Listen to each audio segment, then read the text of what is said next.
Fini le suspense du côté du mouvement de libération du Congo MLC sur le débat autour de la Constitution.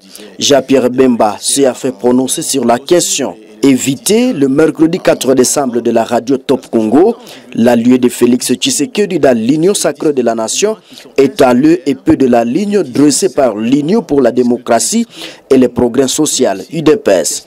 A fait, contrairement à Augustin Kabouya et Félix Tshisekedi, Jean-Pierre Bemba opte pour une révision et non un changement.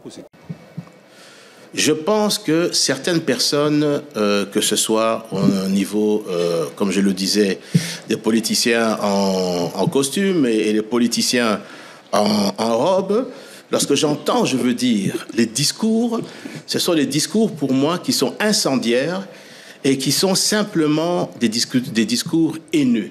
Même si on déteste le président, la manière dont certains parlent, certains chefs politiques de certaines confessions religieuses, lorsque vous les entendez parler... Monseigneur Amboko, c'est un... Je ne citerai le nom de personne. J'ai dit des confessions religieuses, et je dis certains responsables politiques de ces confessions religieuses. Les positions qu'ils prennent là-dessus, généralement, on ne parle pas que nous sommes en guerre, on ne parle pas des déplacés qui sont là, on attaque systématiquement avec une haine viscérale le chef de l'État. Or, ce que nous, on s'attend au niveau de ces confessions religieuses et ces hommes politiques, c'est que sur des questions bien précises, comme là, mais moi je connais un des responsables politiques en costume, mais qui prônait il y a pas 1 an, 2 ans, la révision constitutionnelle. Je le connais très bien. C'est un garçon, je veux dire, avec qui j'ai travaillé. Votre ancien directeur de cabinet. Et qui est brillant. Mais pourquoi soudain? Je veux dire, je ne peux pas m'expliquer que cet homme que je connais bien, qui est brillant, mais peut changer comme ça. Et je crois qu'il y a de la manipulation et on voudrait. Certains voudraient peut-être obtenir ce qu'ils n'ont pas pu obtenir au niveau des élections. Alors je dis, bon, ce n'est pas aujourd'hui l'objet de cette rencontre, mais peut-être, et j'espère qu'on ne va pas me pousser, la prochaine fois que vous m'inviterez, j'accepterai à ce que je vienne et que je commence mon discours par « j'accuse ». Si ces personnes vont trop loin, vous accuserez. Je vais accuser. Et je vais amener des preuves dans cette accusation. On les suit, on les écoute. On voudrait mentir à la jeunesse. On voudrait demander à la jeunesse, quand vous tenez des propos, de ne pas avoir peur. Vous voulez imiter qui? Quelqu'un a dit ça en Pologne. Il faut faire attention avec ce type de discours. Faire très attention. Vous savez, il y a un adage qui dit que lorsque vous voulez mettre le feu dans un village, de faire attention que le feu ne ravage pas également votre case. Mais on n'y arrivera pas.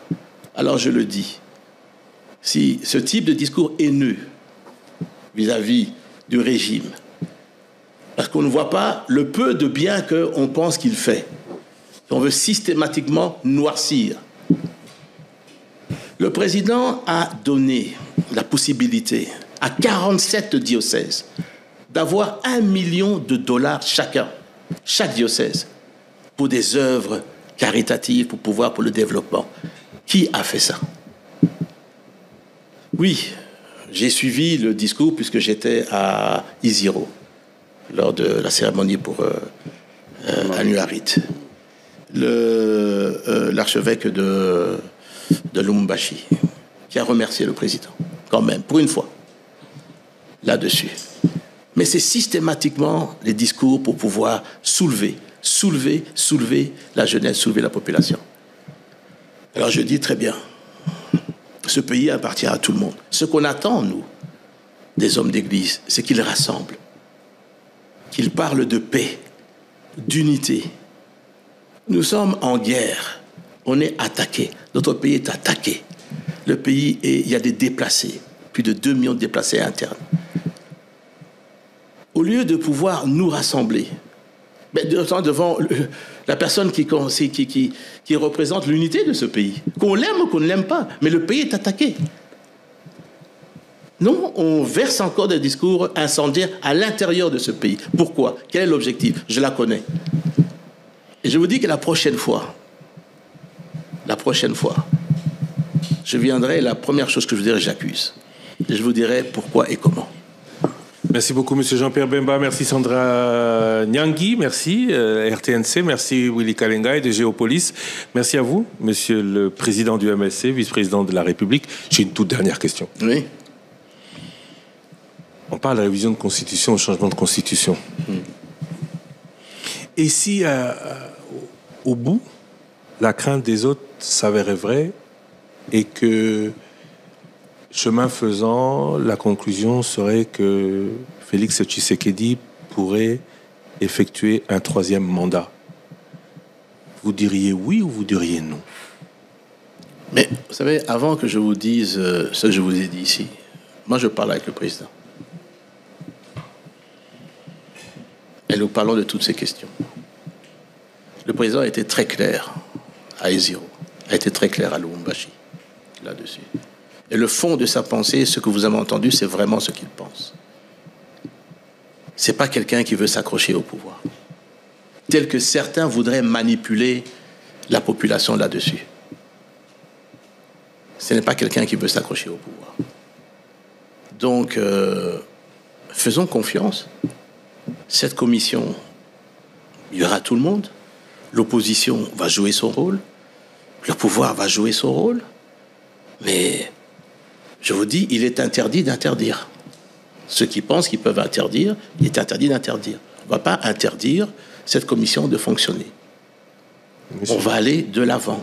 Et je vous dis, je n'ai pas le monopole du savoir. Moi, je vous ai simplement dit, voilà ce que je pense que oui, on pourrait discuter dans cette révision constitutionnelle. Certainement que d'autres constitutionnalistes, d'autres partis politiques viendront. Mais est-ce qu'on peut se mettre autour d'une table et on peut réfléchir, nous les Congolais, sans pouvoir nous tirailler? La France a changé sa constitution, je crois que c'était en 2008. Des amendements révisés. La 5e révisée, c'est 58. Révisée là-dessus. Je ne parle pas de la Belgique, le Caire, d'autres pays d'Afrique ici, également ont révisé leur constitution. Dont beaucoup en Afrique ont permis au président de... Ça, c'était autre chose. Je dis simplement, c'est qu'on peut se mettre autour d'une table. Et je vous dis, le président est quelqu'un de raisonnable. Il n'est pas insensé. Mais si, c'était là ma question, un 3e mandat s'ouvrait à lui, vous le suivriez?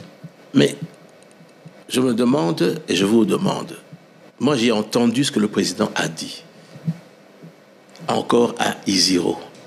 Il dit, je ne suis pas dans la perspective de ceux qui sont en train de vouloir enflammer le pays. Je n'ai pas demandé un 3e mandat. Il a dit.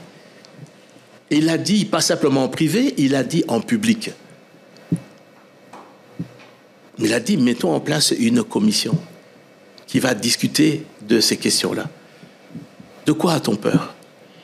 Monsieur Jean-Pierre Bemba, je vous remercie. Merci à vous, chers auditeurs, chers téléspectateurs, d'avoir suivi cette édition spéciale d'1h40. C'est assez exceptionnel. Merci à vous d'avoir, en cette soirée de mercredi 5 décembre, consacré autant de temps à Top Congo et à... Bon, on va pas prendre rendez-vous dans 3 semaines sur l'état des routes, mais on espère vous voir plus souvent devant la presse et aussi devant les députés. On vous a jamais vu, hein, on ne peut pas interpeller le président. Mais vous savez que je reçois des questions écrites. Hein.